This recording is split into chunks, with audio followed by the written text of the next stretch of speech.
Body നിങ്ങൾ എപ്പോഴാ കണ്ടത്? സർ, ചെടി നടാൻ വേണ്ടി ഒരു കുഴി കുഴിച്ചപ്പോഴാ ബോഡിയുടെ കാല് വെളിയിൽ വന്നേ. ഞങ്ങൾ ആകെ കൺഫ്യൂസ്ഡ് ആയി. അതാ സാറിന് ഫോൺ ചെയ്തേ. ഒന്ന് ചുമ്മാ ഇരുവച്ചേ. 2 ദിവസം മുമ്പ് ഗേറ്റിന് മുന്നിൽ ഒരു ബോഡി കണ്ടു. ഇപ്പൊ ദേ ഇവിടെ വേറൊരു ബോഡി. ആദ്യം ഉണ്ടായ മദറിന്റെ തലവേദന ഇതുവരെ തീർന്നിട്ടില്ല. എന്തൊക്കെയാണോ ഇവിടെ നടക്കുന്നത്? സർ, ഇവിടെ നടക്കുന്ന കാര്യങ്ങളൊക്കെ കാണുമ്പോൾ വല്ലാതെ പേടി തോന്നുക. എന്താ പറയേണ്ടെന്ന് അറിയില്ല.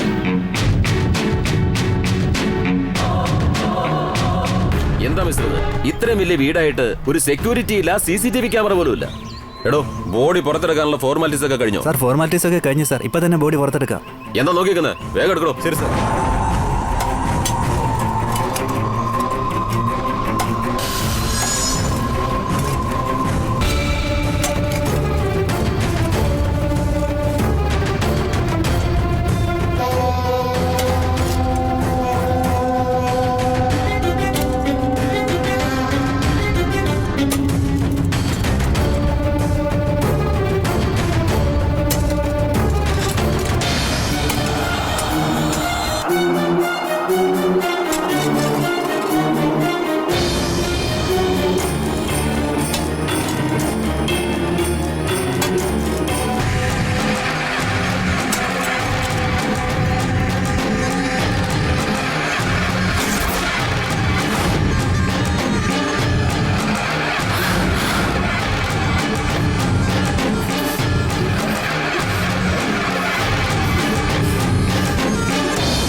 ഞാനിപ്പോ പെട്ടുപോകും തോന്നല്ലോ.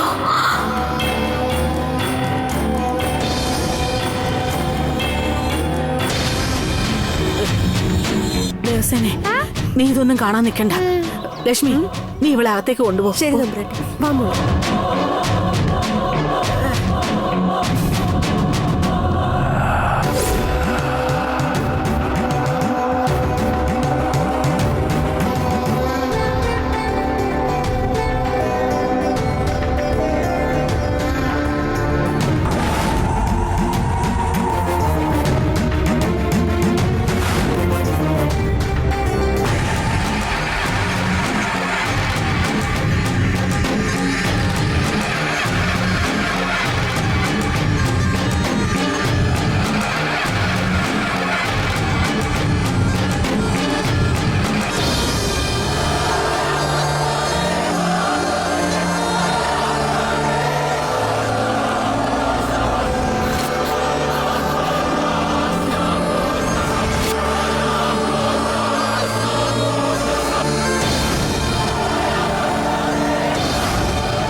ആരാണെന്ന് മനസ്സിലായോ അരുൺ?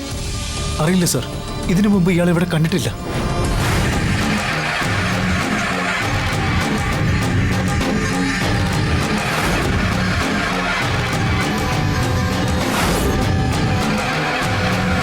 അയാളുടെ കയ്യിൽ പച്ച കുത്തിരിക്കുന്ന കണ്ടിട്ട് എന്തെങ്കിലും മനസ്സിലാവുന്നുണ്ടോ? ഇല്ല സർ.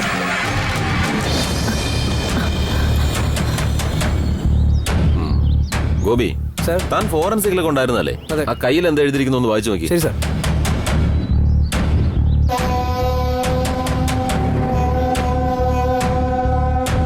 സാർ, ഈശ്വരൻ തമ്പുരാനാണ് എഴുതിയിരിക്കുന്നത്. ഈശ്വരൻ തമ്പുരാനാ? അരുൺ, ഈ പേര് കേട്ടിട്ട് നിങ്ങൾക്ക് ആരെങ്കിലും ഓർമ്മ വരുന്നുണ്ടോ? ഉണ്ട് സർ.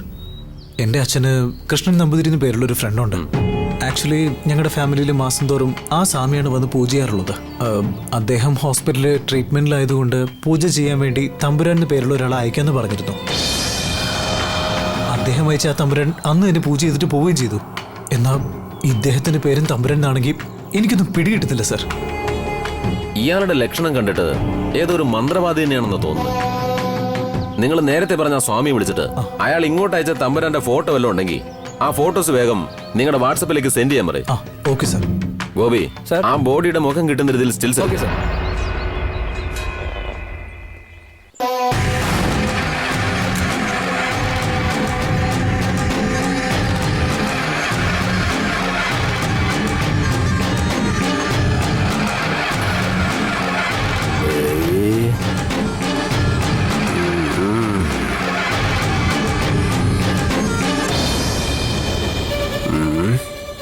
വീട്ടിൽ വരുന്ന തമ്പുരാനെ ഞാൻ നോക്കിക്കൊള്ളാന്ന് പറഞ്ഞപ്പോ എന്തെങ്കിലും സൂത്രം കാണിച്ച് പറഞ്ഞേക്കുന്നാ ഞാൻ കരുതിയത്. ഇതിപ്പോ ആളെ കൊന്നു കുഴിച്ചു മൂടിയില്ലേ.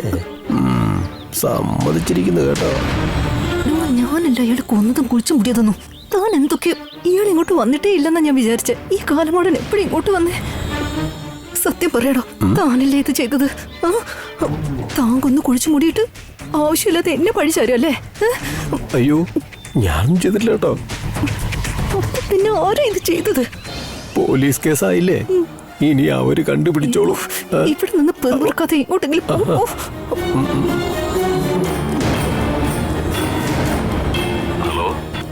ഹലോ. എന്തായിരുന്നു സ്വാമി, നിങ്ങൾ അയച്ച തമ്പുരാന്റെ മുഴുവൻ പേരെന്താണെന്ന് പറയോ? ചേലങ്ങാട്ട് മഹാദേവ ഈശ്വരൻ തമ്പുരാൻ. അല്ല, അവന്റെ പേരെന്തിനാ ചോദിച്ചത്? അദ്ദേഹത്തിന്റെ ഫോട്ടോ എന്തെങ്കിലും ഉണ്ടെങ്കിൽ ഒന്ന് വാട്സപ്പിൽ അയക്കാൻ പറ്റുമോ? എന്തിനാ പെട്ടെന്ന് ഇപ്പൊ ഒരു ഫോട്ടോ? സ്വാമി, പെട്ടെന്നൊന്ന് അയക്കണം. അരുൺ, എന്താ കാര്യം പറയേ? സ്വാമി, അർജന്റ് ആയതുകൊണ്ടാ. ഞാൻ കാര്യങ്ങളൊക്കെ പിന്നെ പറയാം. ഒന്ന് വേഗം അയക്കൂ പ്ലീസ്. ശരി, ഞാൻ ഉടനെ അയച്ചേക്കാം. ഓക്കെ സ്വാമി.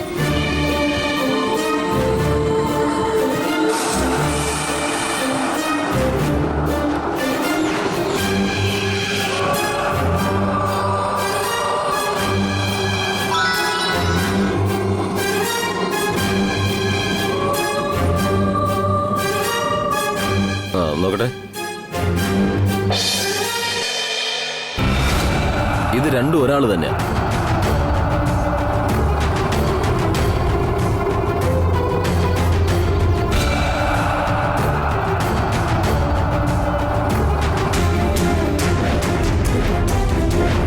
Perfectly matching. ഇതിലൊരു സംശയമില്ല. ആ സ്വാമി ഇങ്ങോട്ട് അയച്ച തമ്പുരാൻ ഇയാള് തന്നെയാ.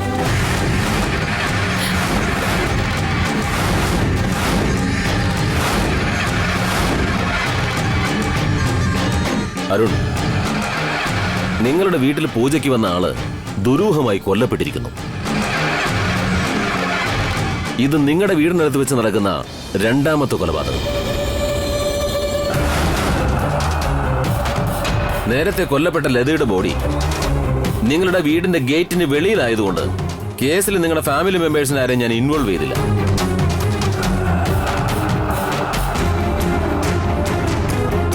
പക്ഷെ ഈ ഡെഡ് ബോഡി നിങ്ങളുടെ കോമ്പൗണ്ടിനകത്ത് നിന്നാണ് കിട്ടിയിരിക്കുന്നത്.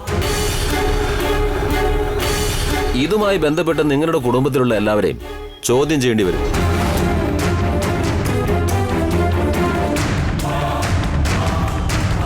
ലതയുടെ കൊലപാതകവും ഈ തമ്പുരാന്റെ കൊലപാതകവും തമ്മിൽ എന്തൊക്കെയോ ബന്ധമുണ്ടെന്ന് എനിക്ക് ഉറപ്പാണ്. തമ്പുരാന്റെ പോസ്റ്റ്മോർട്ടം റിപ്പോർട്ട് കിട്ടിയതിന് ശേഷം വിശദമായൊരു ഇൻക്വസിഷൻ വേണ്ടിവരും. അതുവരെ ഈ വീട്ടിലുള്ള എല്ലാവരും ഇവിടെ തന്നെ ഉണ്ടാവണം. ആരും പുറത്തു പോകാൻ പാടില്ല. ബോഡി ആംബുലൻസിലേക്ക് എടുക്കുക.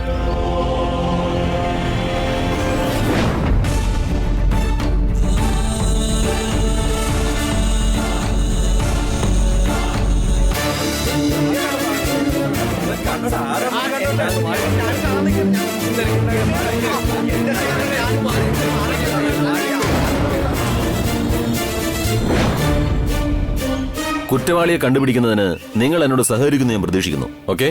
തീർച്ചയായും സർ.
സ്വാമി, എന്തായിരുന്നു പ്രശ്നം?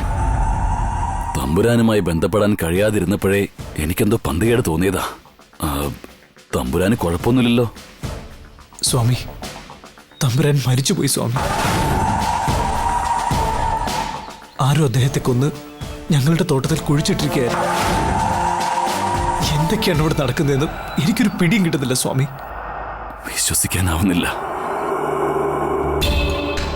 മഹേഷന്റെ അനുഗ്രഹമുള്ളവനാ തമ്പുരാൻ. അവനെ ഒന്ന് തൊടാൻ പോലും ആർക്കും കഴിയില്ല. പിന്നെ എങ്ങനെ അവനെ കൊല്ലാൻ കഴിയാ? ആർക്കാ കൊല്ലാൻ കഴിയാ? എനിക്കറിയില്ല സ്വാമി. തമ്പുരാനെ ഞാൻ ആ കൊട്ടാരത്തിലേക്ക് പറഞ്ഞു വിട്ടത്. അവന്റെ മരണത്തിന് ഞാനാ ഉത്തരവാദി. നഷ്ടപ്പെട്ടത് തമ്പുരാന്റെ ജീവൻ മാത്രമല്ല, മാന്ത്രിക ശക്തിയാൽ ഞാൻ നേടിയെടുത്ത വിശ്വാസം കൂടിയാണ്. അരുണേ, എനിക്ക് സംഭവിച്ച 2 നഷ്ടങ്ങൾക്കും ഉത്തരവാദികളായവരെ ഞാൻ വെറുതെ വിടില്ല. ഈ നഷ്ടങ്ങൾക്ക് പകരം എന്താ ചെയ്യേണ്ടതെന്ന് എനിക്കറിയാം. നഷ്ടപ്പെട്ടത് തമ്പുരാന്റെ ജീവൻ മാത്രമല്ല, മാന്ത്രിക ശക്തിയാൽ ഞാൻ നേടിയെടുത്ത വിശ്വാസം കൂടിയാണ്. അരുണേ, എനിക്ക് സംഭവിച്ച 2 നഷ്ടങ്ങൾക്കും ഉത്തരവാദികളായവരെ ഞാൻ വെറുതെ വിടില്ല. ഈ നഷ്ടങ്ങൾക്ക് പകരം എന്താ ചെയ്യേണ്ടതെന്ന് എനിക്കറിയാം. ഹലോ ഹലോ സ്വാമി, സ്വാമി.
അരുൺ, ഏട്ടന് ഫോൺ ചെയ്ത് നീ വരാൻ പറഞ്ഞോ മോനെ? ഇല്ല ആന്റി, അച്ഛനോട് ഇതൊന്നും പറഞ്ഞിട്ടില്ല. അതെന്താ? ഇത്രയും സംഭവങ്ങൾ ഇവിടെ നടന്നിട്ട് നീ എന്താ അളിയനെ അറിയിക്കാതിരിക്കുന്നേ? നീ എത്രയും പെട്ടെന്ന് അളിയനെ വിവരം അറിയിക്കേ. വേണ്ടെങ്കിൽ അച്ഛനല്ലെങ്കിൽ ഹാർട്ടിന് പ്രോബ്ലം ഉള്ളതല്ലേ, അതാ വന്നിട്ട് പറയാന്ന് കരുതിയിരിക്കുക. നീ പറയുന്നത് ശരിയാ, പക്ഷെ ഇവിടെ നടക്കുന്ന കാര്യങ്ങളൊക്കെ ഏട്ടനും കൂടെ അറിയണ്ടേ? പോലീസും കേസും ബഹളവും ഒക്കെ ആയ സ്ഥിതിക്ക് ഏട്ടൻ ഇവിടെ ഉള്ളതല്ലേ നമുക്കൊരു സമാധാനം. കൂടുതലൊന്നും ആലോചിക്കാതെ നീ വേഗം ഏട്ടന് ഫോൺ ചെയ്. നീ ഫോൺ ചെയ്യേ.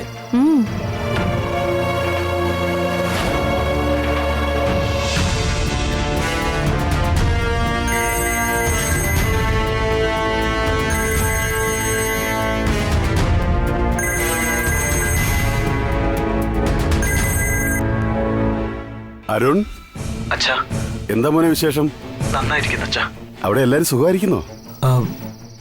അച്ഛനെപ്പോഴാ തിരിച്ചു വരുന്നേ? ഞാൻ ഉടനെ തന്നെ തിരിച്ചു വരണമെന്നാ വിചാരിച്ചത്. പക്ഷെ വന്ന കാര്യം കഴിഞ്ഞിട്ടില്ല മോനെ. ഇനിയിപ്പോ അത് തീർത്തിട്ട് വരാമെന്ന് കരുതിയിരിക്കുക. അതച്ഛാ, അച്ഛൻ ഉടനെ തന്നെ പുറപ്പെട്ടു വരണം. എന്തു പറ്റി? ദേവി എന്തെങ്കിലും പ്രശ്നങ്ങൾ ഉണ്ടാക്കിയോ? അതല്ല അച്ഛാ, ഇവിടെ പുതിയ ഓരോ പ്രശ്നങ്ങളായിപ്പോ. എന്താ മോനെ പുതിയ പ്രശ്നം?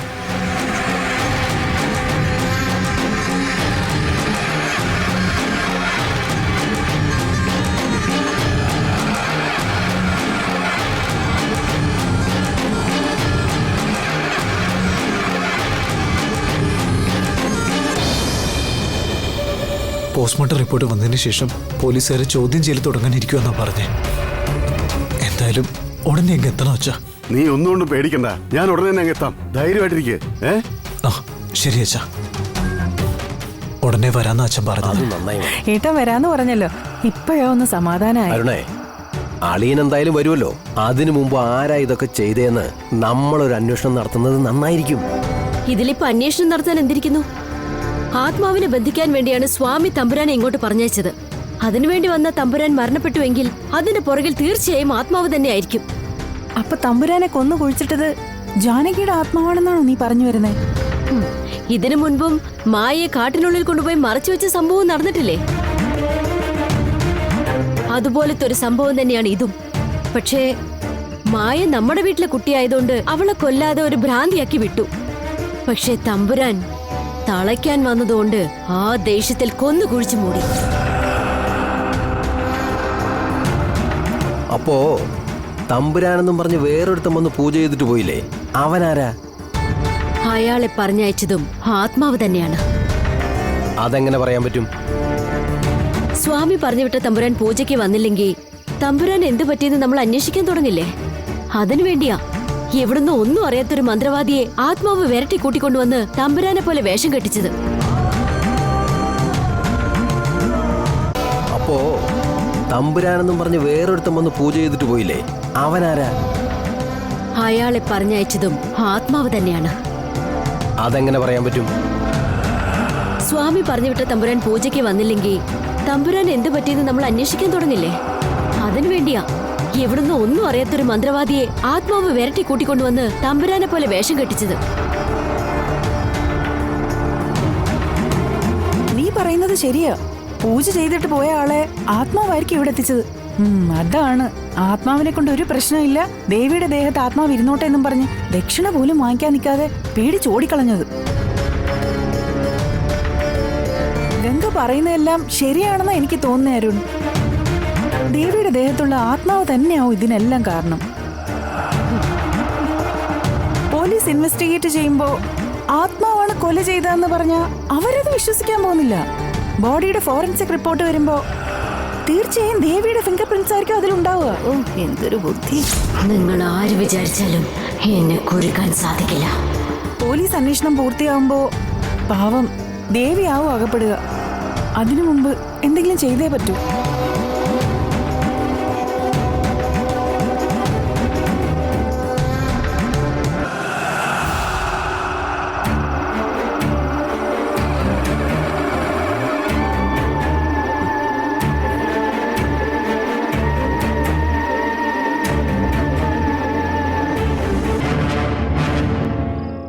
അവിടെ നിന്നേ. എല്ലാരും പറഞ്ഞതെന്താണെന്ന് കേട്ടല്ലോ. കേട്ടു കേട്ടു. ജാനകിയുടെ ആത്മാവാണ് കൊന്നതെന്ന് അല്ലേ? ഈ ഒരു അവസരം വേണം നമ്മൾ ശരിക്കും മുതലാക്കേണ്ടത്. ജാനകിയുടെ ആത്മാവാണ് ഇതിന് പിന്നിലെന്ന് ഇവിടെ എല്ലാവരും വിശ്വസിച്ചിരിക്കുകയാണല്ലോ. പക്ഷേ പോലീസ് ചോദ്യം ചെയ്യൽ ആരംഭിക്കുന്നത് വരെ ആ പഴി ജാനകിയുടെ ആത്മാവിന് മേലുണ്ടാവുകയുള്ളൂ. ചോദ്യം ചെയ്യൽ ആരംഭിച്ചു കഴിഞ്ഞാൽ ശരിക്കുമുള്ള കുറ്റവാളി ആരാണെന്ന് അവർ കണ്ടുപിടിച്ചിരിക്കും. അതുവരെ നിനക്ക് സമയമുള്ളൂ ദേവി. എത്രയും പെട്ടെന്ന് നീ എന്തെങ്കിലും ചെയ്യണം. ഇന്ന് തന്നെ നീ ഗംഗയെ കൊല്ലുകയാണെന്ന് വെച്ചോ, ആത്മാവിന്റെ കൊലപാതക പരമ്പരയിൽ ഇതും അങ്ങ് പെട്ടോളും. ഇനി ഒരു പക്ഷേ ആത്മാവിനും ഗംഗയുടെ മരണത്തിനും തമ്മിൽ യാതൊരു ബന്ധമില്ലെന്ന് ആരെങ്കിലും പറഞ്ഞാൽ ഗംഗയാണ് 2 കൊലപാതകങ്ങളും ചെയ്തതെന്നും അക്കാര്യങ്ങളൊക്കെ പോലീസിന് മനസ്സിലായതുകൊണ്ട് ഗംഗ ആത്മഹത്യ ചെയ്തതാണെന്നും നമ്മളൊരു സൂപ്പർ കഥയും കൊണ്ടാക്കുമല്ലേ? എങ്ങനുണ്ട്? താൻ ഈ പറഞ്ഞ കാര്യങ്ങളൊക്കെ ഞാൻ നേരത്തെ ആലോചിച്ചതാ. ഗംഗ നാളത്തെ സൂര്യോദയം കാണില്ല. ഇന്ന് രാത്രിക്ക് രാത്രി തന്നെ ഗംഗയെ ഇല്ലാതാക്കണമെന്ന് ഞാൻ തീരുമാനിച്ചു കഴിഞ്ഞു.